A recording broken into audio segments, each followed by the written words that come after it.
lot of the Indiana Fever fans or Caitlin Clark fans that you speak of are no longer going to watch the WNBA now that the Indiana Fever are. Because no one cared about your league before Caitlin Clark. There were no opposing fans. You barely had home fans. And so no one cared. Okay, real talk. How many of you stopped watching WNBA games after Caitlin Clark left the playoffs? Don't be shy, raise your hands.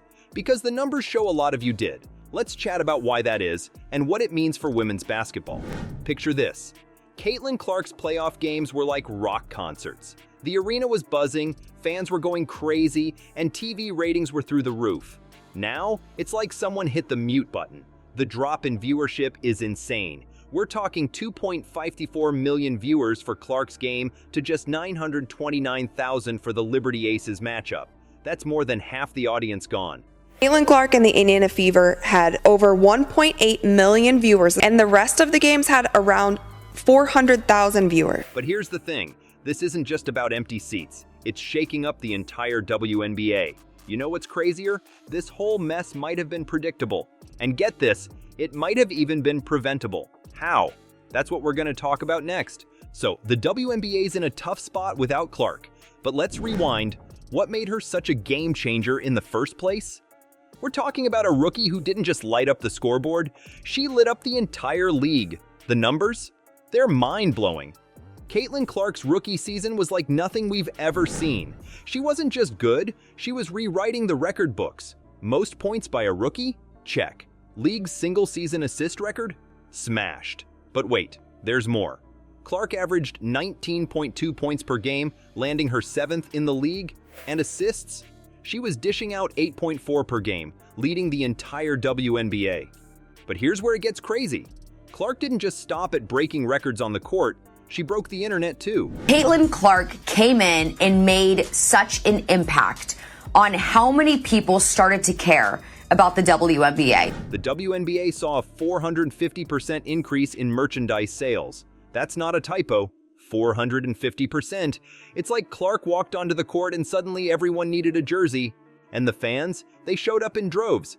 The Indiana Fever went from barely filling 1,800 seats to packing in 177,000 fans per game. That's like going from a high school gym to a small city. Attendance was 1,800 fans. Their average this year, home attendance, is 17,000. That's almost 10 times. People who'd never watched a WNBA game before were suddenly glued to their screens, all because of Clark. Her teammate, Kelsey Mitchell, said it best. I think the reality of it is that I don't think people would know without Clark.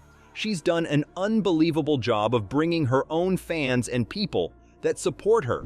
It's like Clark had this magical ability to make people fall in love with women's basketball.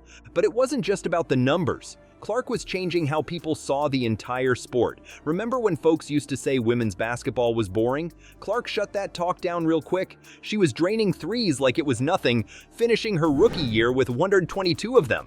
That's the second most in a single WNBA season ever. And get this, Clark didn't just win over the fans in the stands. She dominated the All-Star vote, racking up more votes than any player in WNBA history. It's like the whole country suddenly realized, hey, this women's basketball thing is actually pretty awesome. Clark's exit left a crater in the WNBA bigger than anyone expected. Remember those packed arenas? Now you could hear a pin drop. The league's facing a crisis that's got everyone asking, was the Clark effect just a mirage?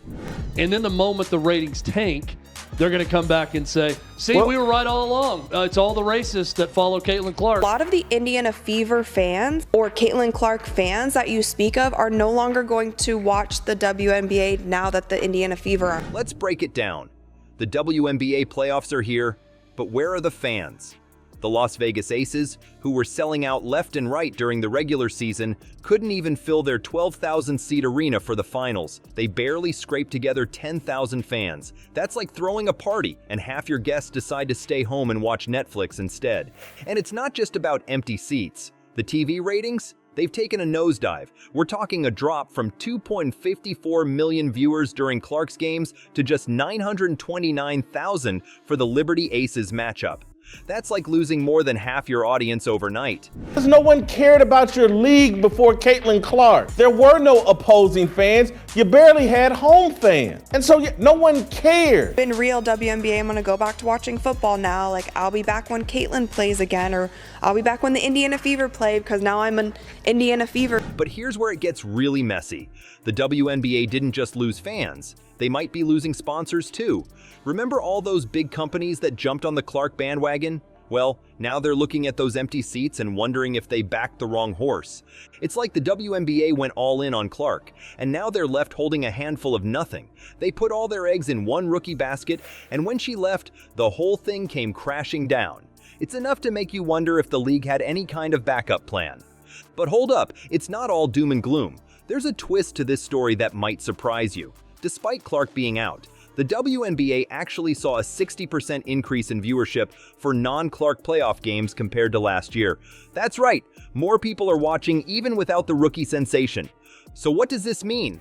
It's like the WNBA got a wake-up call.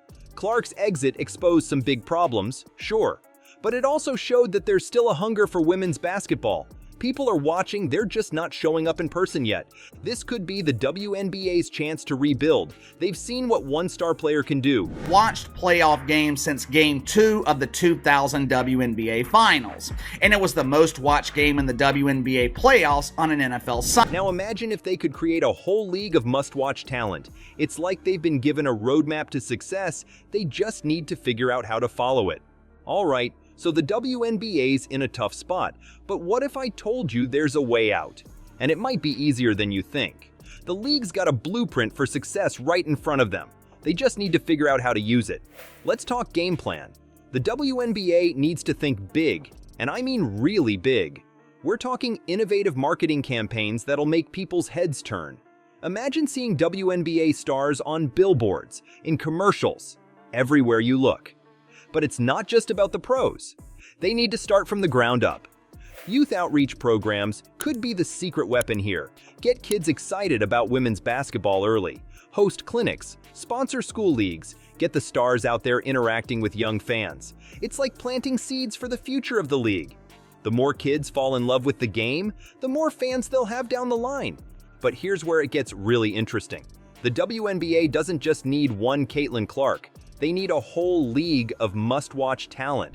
It's time to shine the spotlight on all the amazing players they already have.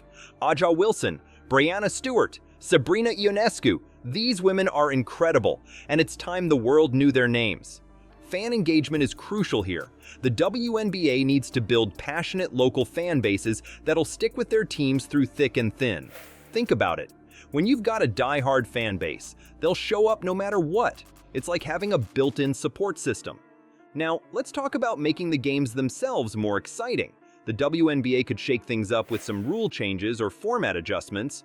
Maybe they could introduce a 4-point line, or change up the playoff structure. Anything to make casual viewers sit up and take notice. But here's the kicker. All of this isn't just about surviving without Caitlin Clark. It's about building a stronger, more resilient league that doesn't rely on just one star to succeed. Imagine a WNBA where every game is must-see TV, where every player has the potential to go viral. And you know what? It's not as far-fetched as you might think. The WNBA's already seen a 60% increase in viewership for non-Clark playoff games compared to last year. People are watching. Now it's just about getting them to show up in person. We're back with our diehards, and that's the ratings that you're seeing. Actual W fans, not WNBA, actual W fans. All right, so we've seen the Caitlin Clark effect, the empty arenas, and the potential comeback. But here's the real kicker. The WNBA's future? It's in your hands. Yeah, you heard me right. Sure, the league's got work to do, but they can't do it alone. They need fans like you to show up, make some noise, and spread the word. It's not just about watching games on TV, it's about filling those seats, rocking that merch, and getting your friends hooked on women's basketball. Think about it. The WNBA just showed us what's possible with Caitlin Clark. Now it's up to us to keep that energy alive, with or without her on the court. We've seen the potential. Now let's make it happen. The ball's in your court, fans. What are you going to do with it?